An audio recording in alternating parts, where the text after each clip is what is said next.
இங்கே ஒரு ஆளு பக்கத்து வீட்டுக்காரனோட பொண்டாட்டி கிட்ட போய், ஏமா எனக்கு ஒரு டீ போட்டு தெரியா அப்படின்னு சொல்லி கேட்கறான். இதை கேட்ட கடுப்பான அந்த பொண்ணு நேரா அந்த ஆளோட பொண்டாட்டி கிட்ட போய், உன் புருஷன் எனக்கு டீ போட்டு கொடுக்க சொல்லி கேட்கறான்னு சொல்றாங்க. இதை கேட்டு ஒய்ஃப், அப்படியாங்க, சரி நான் ஈவினிங் அவர் வந்த உடனே என்னன்னு கேட்கறேன்னு சொல்லி அமைச்சிடுறாங்க. அதுக்கு அடுத்த நாளும் அந்த பொண்ணு குப்பை கொட்ட வரும்போது மறுபடியும் கேட்கறான், டீ போட்டு தரீங்களா இல்லையான்னு சொல்லி கேட்கறான். ஐயோ, உனக்கு கொஞ்சமாவது அறிவு இருக்கு, அவனுக்கு தான் பொண்டாட்டி இருக்கலையே, அங்கே போய் கேளியா அப்படின்னு சொல்லி திட்டுறாங்க. ஆனா அவன் அதெல்லாம் கண்டுக்காம ஹாயா போயிடுறான். மறுபடியும் அந்த பொண்ணு கிட்ட போய், உன் புருஷன் இன்னைக்கு அதே மாதிரி தான் கேட்கறான், என் புருஷனுக்கு தெரிஞ்சிச்சுன்னா நீங்க ரெண்டு பேருமே இந்த பிளாட்ல இருக்க மாட்டீங்கன்னு சொல்லி மிரட்டுறாங்க. இது இப்படியே விட்டா சரியா வராது, நான் போய் என்னோட புருஷனுக்கு சொல்லி கூப்பிட்டுக்கிட்டு வரேன்னு சொல்லி போயிடுறாங்க. வீட்டுக்கு போய் புருஷன் கிட்ட நடந்த விஷயத்த சொல்றாங்க. இதை கேட்டவன் திருட்டு மொழி முழிக்கிறான். அது மட்டும் இல்லை, நான் எல்லாம் இதை கேட்கறதுக்கு வரமாட்டேன்னு வேற சொல்றான். அதுக்கு முன்னாடி ஒரு லைக் போட்டு சப்ஸ்கிரைப் பண்ணிக்கோங்க.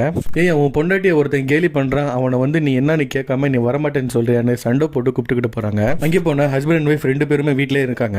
நல்ல நாக்கு புடுங்குற மாதிரி ஒரு நாள் வார்த்தை கேலியான்னு சொல்லி கேட்டா அவன் பயந்து போய் நின்றுட்டு இருக்கான். அப்போதான் நம்ம ஹீரோ நடந்த விஷயத்த சொல்றாரு. என்னன்னா, உன்னோட புருஷன் டெய்லி என் பொண்டாட்டி கிட்ட வந்து டீ போட்டு கொடு அப்படின்னு சொல்லி கேட்கறான். அது மட்டும் இல்ல, வீட்டுல வந்து உட்காந்துக்கிட்டு பக்கத்து வீட்டுக்காரனோடது கீழ் வீட்டுக்காரனோடு எல்லாமே பேசிட்டு இருக்கான். ஆனா உன் புருஷனுக்கு நாங்க எப்பவுமே இந்த மாதிரி சண்டை போட்டதே இல்லை, ஏன்னா நாங்க நல்லவங்க அப்படின்னு சொல்றாங்க. அப்புறம் என்ன ஆகும், ஏன் வீட்டுல நான் பொண்டாட்டி இருக்கும்போது அங்க போய் டீ கேட்கிறியா, நீ வீட்டுக்கு வா, நான் உன்னை டீ போட்டு தரேன் அப்படின்னு சொல்லி கூப்பிட்டு போயிடுறாங்க.